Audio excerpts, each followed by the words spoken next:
Got 9.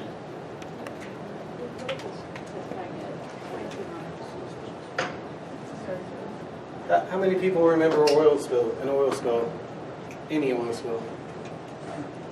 Which one? What do you got? The BP off the coast of Texas. So the oil rig, right? How about any others? There were a few others. You probably have to be a little bit older than most of you guys to remember that. What do you have? I don't know if it's the same one, but I'm just thinking of the one that they made the movie. Deep Horizon? Yeah, and it was like a big deal because Deep Horizon is the one we're going to be mentioning today, okay? So we're going to be talking about oil spills in regards to being in the ocean. Oil spills happen on land as well, as we all know, because it just happened up in South Dakota. And now they're having that big giant oil spill there.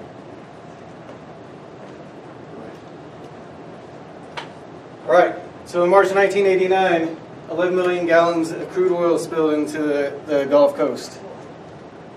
A lot of oil, right? Not Gulf Coast, ship in the Prince William Sound in Alaska.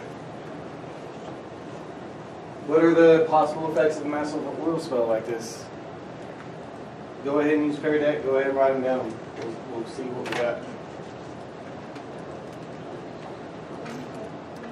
Has anybody seen the movie yet? Deep Horizon? Oh, You say it? sorry. We will not be talking about Pennywise today. Deep Horizon is a good movie. If you haven't seen it, it's worth watching. It's educational and fun to watch at the same time. What kind of answers we got, JC?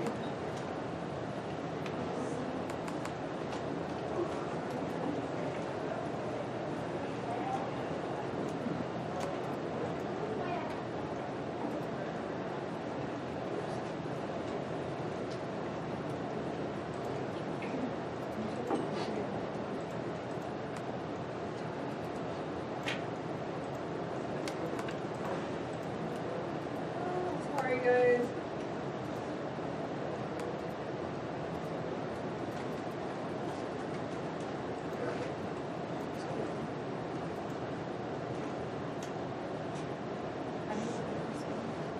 Scroll down.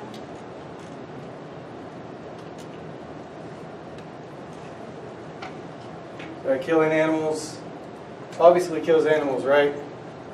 We have birds that are involved. We have sea turtles are the largest marine animal that's involved in the oil spills as far as killing go. It does involve fish. The fish are pretty smart. They use their sensory stuff going on in their heads and their fins and all on the side of their body. And you know when something like that's going on. So they usually not affected by that too much. Sea turtles don't have that, so they can end up swimming right through it. And it sucks for them. Of course, water quality is going to be affected, whoever put that good answer. Go ahead, scroll down. You also have pretty wild. Right. So who knows anything about the oil spill for Deep Horizon?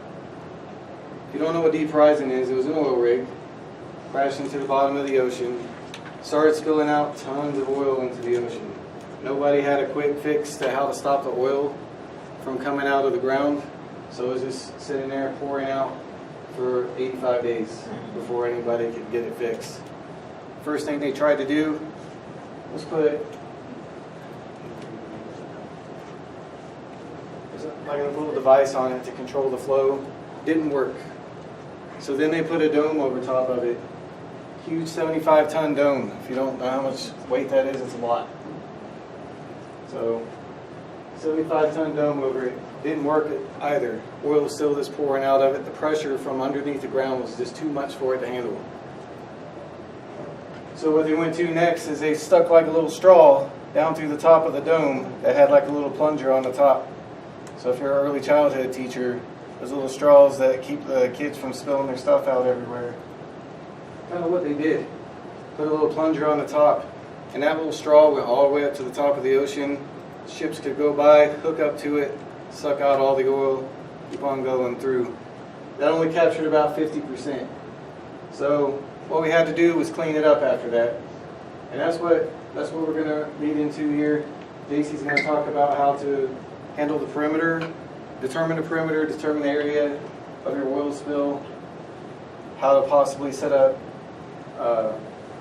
booms in order to control the flow of oil all over the place. And I'll leave the JC. Sorry guys, you might have to rejoin Pear Deck here, but we do have a video for you. So you might have to rejoin with this different code, but it'll be on the bottom for you guys. And so we have a little video that shows the different methods of cleaning up an oil spill. Oil spills suck. Some of them gush millions of barrels worth of oil into the ocean. How do you even clean up a mess like that? Hey guys, Julia here for D-News. On April 20th, 2010, an oil rig in the Gulf of Mexico exploded, spewing thousands of barrels of oil into the coastal waters a day. The pipe was finally capped 87 days later. 5 years later, 2 to 6% or possibly more of the oil still lays on the ocean floor. Scientists are still assessing the damage to ecosystems and to the people who live there. So how do oil spills like that get cleaned up? What happens to all of that oil? Well, the first step, contain the spill. Oil is insoluble, so it doesn't mix with water. Instead, it just floats on top in a layer just a few centimeters thick. Temporary floating barriers called booms corral the oil. Above the surface, the barriers kind of look like a string of floating body pillows circling the oil. Below the surface, they have a little skirt of material that extends a few feet to catch any oil below. Once the oil is rounded up, it can be scooped up with skimmers that are kind of like what you might use to get bugs out of a pool, only bigger. If that doesn't work so well, dispersants or chemical emulsifiers can be sprayed. Some dispersants contain surfactants, the stuff that makes detergents clean your clothes. They break up the oil and other dirt because their molecules have opposite ends. One end is hydrophilic, meaning it likes water, and the other is oleophilic, meaning it likes oil. These break up the surface tension that stops water and oil from mixing. By breaking up the oil, it makes it disperse more easily into the water, which could keep the oil from reaching the shoreline and damaging fragile wetland ecosystems. But some research shows that dispersants are toxic to coral, so maybe they aren't the best idea for every spill. What other tools do we have? Absorbents like clay and straw soak up some of the spill, but they also soak up a lot of water, so they're not ideal. Fortunately, science is on the case. Scientists from a Swiss Materials Research Institute called EMPA have developed a kind of sponge made from chemically modified wood called nanofibrillated cellulose. The material soaks up oil but leaves water behind, and in lab tests they said they have absorbed up to 50 times their own weight of oil. Another really cool engineered sponge was recently created by Ohio State University scientists. The nature-inspired technology is described in a paper published in the journal Scientific Reports. Inspired by lotus leaves, the stainless steel mesh is coated with silica to create a bumpy exterior. On top of that bumpy layer is another layer of surfactant, and finally it's sealed with a polymer coating that repels water. One of the researchers says that a combination of these layers makes for nanoparticles that bind to oil. They're hoping the mesh could one day be used like a giant sponge, soaking up a nasty oil spill. Both of these technologies are still in the early development phase though, so it may be a while before they're put to use in real disasters. As for the oil that washes up on shore, sometimes nature can take over, sometimes with a little help. Biological agents like enzymes or microorganisms can be added to help speed up the biodegradation process. According to the EPA, this can either involve bioaugmentation, where bacteria is added to the spill site to help biodegrade the oil, or biostimulation, where nutrients are added to already present oil degraders to stimulate growth. So while oil spills can be pretty nasty, scientists are always looking for new and better solutions to cleaning them up. So the first one she talked about was using booms to contain the oil spill. So I'm going to talk a little bit about that. Why I talk about it, sorry guys, our code has changed. So if you could re-log in, the code's right there. Okay, there it is. MZ hot. That's pretty easy to remember. So Deepwater Horizon used 8.7 million feet of sorbent booms. Sorbent booms are like booms made out of cotton, but more hydrophobic, and they sort of absorb some of the oil. And then 2.7 million feet of containment booms. And she sort of put them all into one category, but there's lots of different types of booms out there. So this is a cool video. It shows the spread of the Deepwater Horizon. You can go ahead and play it, Joey. Just click on it. So while you guys watch it, I want you to pay attention to where the oil spreads and also to where it hits land. So every time a red dot appears on the coast, that's where it's hitting land. A little bit later in, they'll start showing currents and how the oil gets caught up by those currents and taken away. So you can think, as you're an engineer who's approaching an oil spill, you're going to be thinking about where's the most effective place to place these booms. Because it's going to take a while to get your booms out. Plus, they put out about 10 million feet of booms, so they weren't able to do that all during the first day. So this is now June 20th, so it started about April 22nd. So it does take a while to spread, but you're going to have to be effective with your time and your use of your booms during that time.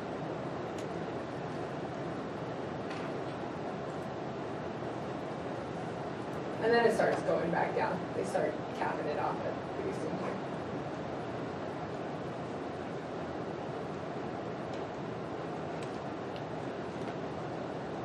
So what do you guys think some of the things that you would have to think of as an engineer would be as you're putting out booms? So you can go to the next slide, Joy. So what influences do you think? Currents. And you guys can type these in too if you want, or tell them.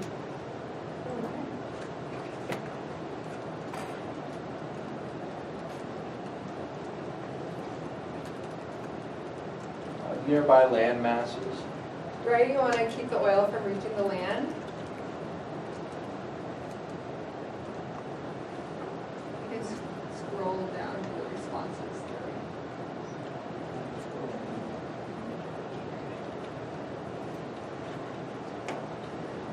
So tide height, that's a good one because these are floating booms, right? And at most they have about 18 inches of net underneath it. Weather patterns would be huge because your current can change depending on that. Sea life, how long it's been spreading, your size of your boom, how much you have. So I also thought time and money would be an important aspect to it. Most of the time the engineers are probably working for the oil companies, so they're probably thinking about money when they do this as well. You can go to the next slide. So just what we talked about, time, money, currents, what areas you want to protect, like is there a wildlife refuge nearby? Is that going to be a really important one that you're going to definitely want to keep the oil from hitting? You can go to the next slide. So also, I think it's important to have knowledge of area versus perimeter when you're being an engineer and utilizing these booms. So your area actually does change. So I did a couple slides here with the perimeter being 40 for each square, and we can watch how the area changes with the size of the square. Or rectangle. So as a rectangle becomes more of a square, your area actually increases and the perimeter stays the same. And so the square is going to maximize that area. Do you guys know of any other shape that would maximize it even more? Circle. Mm-hmm. You can go to the next slide. So yeah, the circle actually uses the perimeter the most efficiently, I guess you would say. So I have a little activity for you guys. You can go to the next slide. So we're going to do a little activity. You get 3 different time periods. So day 5, you get a show where you are going to put the booms on there. You get 5.5 squares for day 5. So only 5.5 of these little squares, which equates to about 300,000 feet. So I'll give you guys a second to draw on your pear deck. It might be hard on the phone, but you'll sort of see. And the red lines is where the oil ends up traveling. So maybe in the end, but you won't have that much room yet. So only 300,000 feet.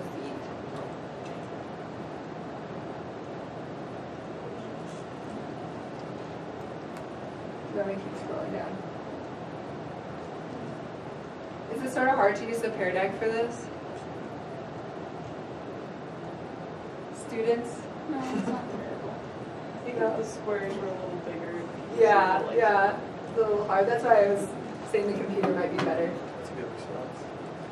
Yeah, so I if it was me, I would try to do it where, so the red is the travel of the oil, so it's trying to block off where it's going to hit the land masses the first.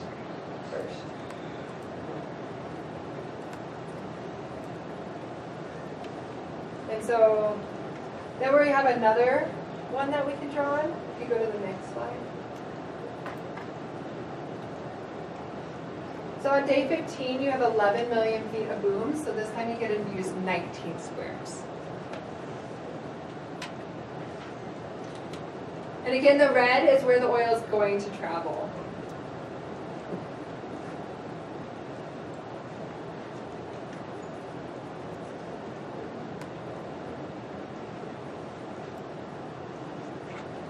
So it's just sort of to get you to start thinking about how you would have to think as an engineer when you're putting these booms out there.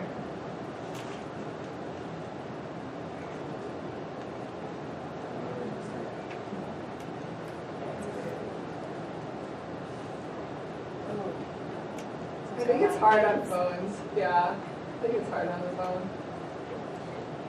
Oh, this is the next day. Okay, and then day 26, you have 5 million feet of boom. So you get quite a bit of squares for day number 26. You get 57 squares. So this is where the area versus perimeter starts coming into play. And you can sort of maximize your area by making more circle or square shapes.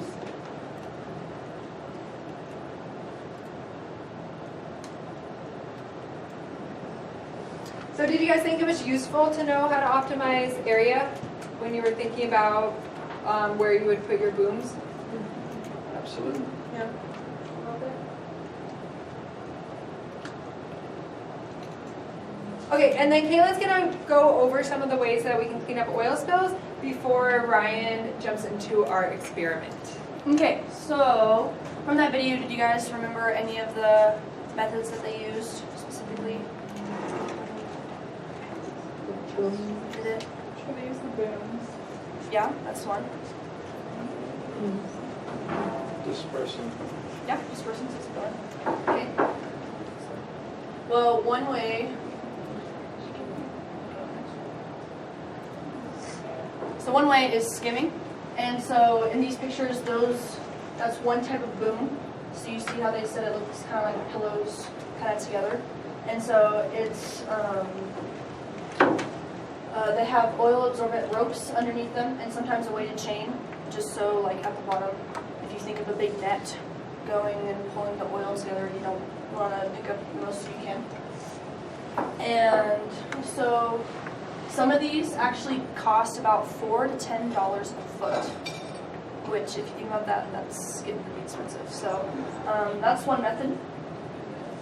Next is absorbents. So some of the low-tech options they showed were like straw and clay, and those only pick up about 5 times their own weight in oil and water. But now they have come up with a few high-tech polymers, and there's some like absorbent pads or sheets that they can lay over that can absorb up to 40 times of their weight, and that's more oil than water. And next was dispersants, like you said earlier. And how she described it is the head of the molecule is attracted to water, and the tail is to oil. And so, as you can see here, if you were to spray a dispersant, then it kind of makes them into smaller molecules, making them easier to contain and that kind of stuff. And so, and she also said that some of these can be toxic to wildlife, so maybe it's not the best option, but it's still one to think about. Okay, and then there's just burning that, this is actually a picture from May 19th, 2010 of the Deepwater Horizon spill.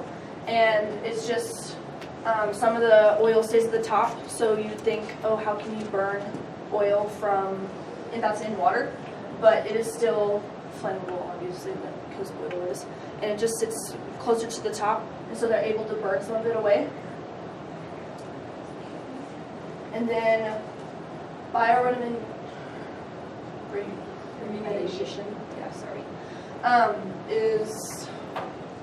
is using bacteria pretty much to clean up the oil spills. So there's 2 categories. There's bioaugmentation and biostimulation. So bioaugmentation is putting bacteria into the water to help break down the waste. And then biostimulation is putting nutrients in there to stimulate the growth of it and just stop it from growing even more. If that makes sense.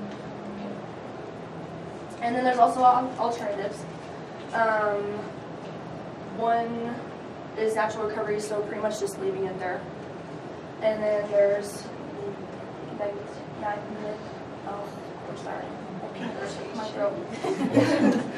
magnetization. And then, do you guys have any other ideas of how they could clean up oil spills? Cover Make quite a lot of money if you think it's an idea. Yeah. The magnetic station was really cool, actually. This guy, he got like this magnetized sand and would pour it on the oil, and then you could use a magnet, and the sand would like stick to the oil enough that it would like draw all the oil to the magnet. It's pretty cool. Okay, so now Ryan is gonna help you guys in this experiment. All right, so if everybody would grab a pie plate as your experiment station. And you can get in your groups. Yeah, Your- or just group up. There's 5 of them, so there should be enough for, say, 4 per pie plate. So in each pie plate is water, which represents your marine environment, oil, which is our oil spill, and then here's your tools that you have to use. You have a spoon for skimming, which you'll skim off the top into your cup. So we're going to compare them. So spoon it off the top into your cup. You have 2 kinds of absorbent material you can experiment with. And then the last one, and make sure you do this last, everybody will have a bottle of soapy water. It's a surfactant.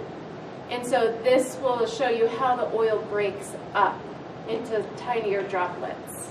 Okay? Everybody also has a procedure with your plate and a worksheet, but we are running super short on time. So just kind of as a group, can we come up with a hypothesis about what do you think is going to work best? Do you think your skimmer, your absorbent, or your dispersant is going to work better? Probably the dispersant. The dispersant?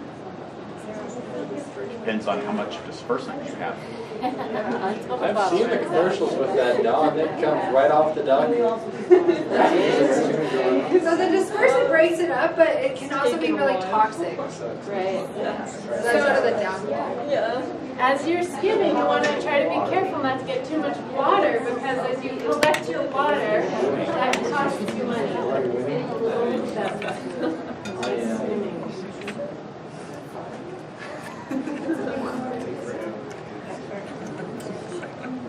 Okay, you got it. Let's, I'll use the pads and you use the ball. I have lots of paper towels too. Some of the other conventions. Well, if you wanted to compare them, you would squeeze your absorbent into the cup, so that you can see how much oil versus how much water you got. I wanted there to be Nice. That's how much oil that was. I'm good. I'll spray toxins. That's not very productive. It's really good. I'm just. Thank you. Should we try the burning? I don't know. I think that Not that kind of way to the other. You're doing a great job. Yep, you can spray it, yeah. And a lot of times they spray it and then they'll skim it too after. Really great experiment. That was really smart. Let's use our ship back now. Thing, huh? My face isn't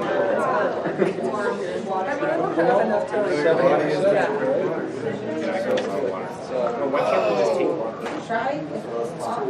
That's pretty cool. Wow, it's really partying. is it different? Let's mix it like with how this your Ocean. What do you guys think you're expensive? That's beautiful. Well, I was a lot of like, We had to like pick them up, so they were like super heavy when they would get filled Pads? out. Yeah, like these long pads, and so we had to stick them What was the dude that did the like roll commercials? them over our shoulder and pick them up. And Guy they were that- so, all the oil was so good. Has everybody had a chance to try the last one, the surfactant?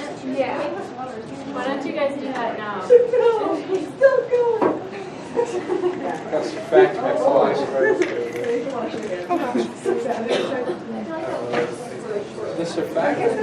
Definitely. I'm in the video. I'm very certified with my like satisfied. What do you think happens to the oil though? It's still there. That's true. And it might be easier for biomediation.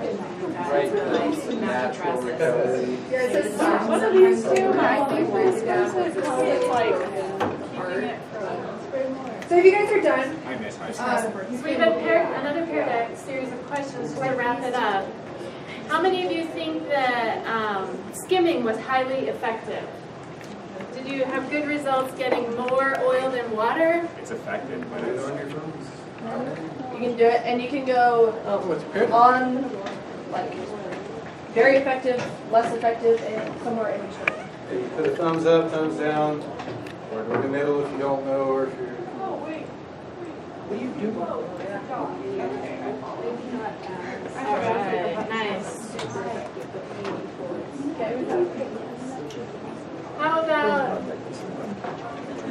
How did you guys feel about the absorbent cloth? Did that work well? Sort of. Like it would take a lot of absorbent. Take a lot. And then you have to dispose of the absorbent cloth, don't you? So that's another factor to consider. How about dispersants? What do you think of that? Those were awesome. Your favorite over there. Best. All right. Well, so cleaning up oil spills is really a challenge that we face because we transport oil, we have to drill it out of the ground. We use it in our cars, in our boats, in our vehicles every day, right? And so we have to come up with effective ways to stop spills, contain them, and clean them up. Because they're going to happen, accidents happen, right? So we've had some experience cleaning them up, but also engineers would consider cost and time and a lot of other factors that could be discussed at a future date.